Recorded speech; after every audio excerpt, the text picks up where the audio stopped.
কি সাহস রে মহিলার! এদিকে বয়সটা যে 50 ছুঁয়েছে, সেদিকে কোনো ভ্রুক্ষেপই নেই। কি অ্যাক্টিভ সোশ্যাল মিডিয়ায়! ফেসবুক, ইনস্টাগ্রাম কিছুতেই বাদ নেই। সারা দিনে লাইক, কমেন্টস আর শেয়ারের ছড়াছড়ি। আবার টিকটকেও কখনো নায়িকা তো কখনো গায়িকা। বাপরে বাপ, পারেও বটে। নিজেকে একেবারে টিনেজারে এনে নামিয়েছে। এই তো সেদিন দেখলাম হই হই করতে করতে মেয়ের সাথে পার্টিতে ডান্স করছিল। উফ, লজ্জার মাথা খেয়েছে এক্কেবারে। হ্যাঁ হ্যাঁ, বলুন বলুন, যত খুশি পারুন বলুন। এসব শুনে শুনে না গা সওয়া হয়ে গেছে। বুঝলেন কি হয়েছে? 50 হয়েছে তো। 50 হয়েছে বলে ঘরের কোণে একটা সুতির ছাপা পরে বসে থাকবো নাকি? শুনুন, সারা জীবন শুধু এটা করতে নেই তো ওটা করতে নেই, এখানে যেতে নেই তো ওখানে যেতে নেই, এই শুনেই এসেছি। এখন 16 বছর যখন ছিল, তখন ছেলে বন্ধু তো দূরেই থাক, মেয়ে বন্ধুদের বাড়ি গেলেও মাকে সঙ্গে নিয়ে যেতে হতো। আর পিকনিক, ঘোরা ফেরা, সিনেমা, ওসবের তো ভাবাই যায় না। তারপর যখন 20 হলো, বেশ রাঙা টুকটুকে বউ সেজে শ্বশুর বাড়ি এলাম। বাপ রে বাপ, সেখানেও আবার এত নিয়ম! এদিকে তাকাতে নেই, ওদিকে তাকাতে নেই, এটা করতে নেই, এটা কেন খায় না, হাতে কেন বড় নখ, সে আর কি বলার!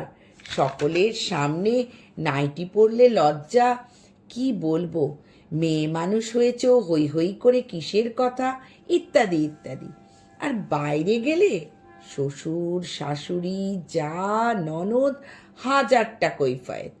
তারপর যখন 25-এ মা হলাম, ছেলেকে খাওয়াতে হবে বলে নাইটি ছেড়ে শাড়ি ধরলাম। কোমরে আঁচল গুজে এমন দশভুজা হয়ে গেলাম যে কোথায় সিনেমা, কোথায় বেড়ানো, আর কোথায় যে সব আনন্দ ভুলেই গেলাম। না না, এটার জন্য আক্ষেপ করছি না, এটা তো আমার কর্তব্য। দেখতে দেখতে আরও 25টা বছর কেটে গেল। ছেলে মেয়েদের পড়াশোনা, গান বাজনা, ওদের সামাজিক প্রতিষ্ঠা সব হয়ে গেছে। ওদের সংসারও গড়ে দিয়েছি নিজের হাতে। ওরা এখন যে যার মতো বন্ধু বান্ধব, হই হই, পার্টি, ভ্রমণ, এসব নিয়ে ব্যস্ত। তাই আমি একটা প্রোফাইল খুললাম, খুঁজে নিলাম নিজের একটা জগৎ। জানেন আমার এফবিতে কত ফ্রেন্ডস? 2000 ছাড়িয়েছে। আমার আবার ফেসবুকে ভেসে ওঠা ওইসব রেডিমেড কমেন্টসে মন ভরে না।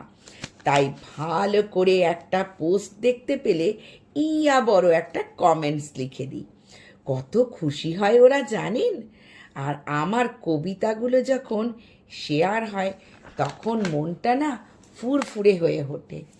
এই তো নিজেই তো আমার একটা দুপুর কাটিয়ে ফেলি এই সব নিয়ে। মেয়ে, জামাই, ছেলে, বৌমা, ওরা যখন দুদিনের জন্য এসে আবার চলে যায়, তখন ওই খারাপ মনটা ভোলাতে খুব বেশি সময় লাগে না। জানেন জানেন আমি এখন নিজের পছন্দের মাছ কিনি বাজার থেকে, আর যেটা খেতে ইচ্ছে করে সেটাই খাই, যেখানে যেতে ইচ্ছে করে সেখানেই যাই। আর কটা তো মাত্র দিন পড়ে আছে, তাই না? নিজেকে কি করে ঠকাই বলুন তো? মর্নিং ওয়াক করি, কিটো ডায়েট করি, ঘন ঘন পার্লারে যাই, জানেন? শরীর চর্চা থেকে মনের চর্চা সব করি এখন। এই তো আমার যুবতী হওয়ার বয়স। তাই যে যাই বলুক, চলুন মনের বয়স বাড়তে না দিয়ে এই 50-এই আবার না হয় যুবতী হয়ে যাই।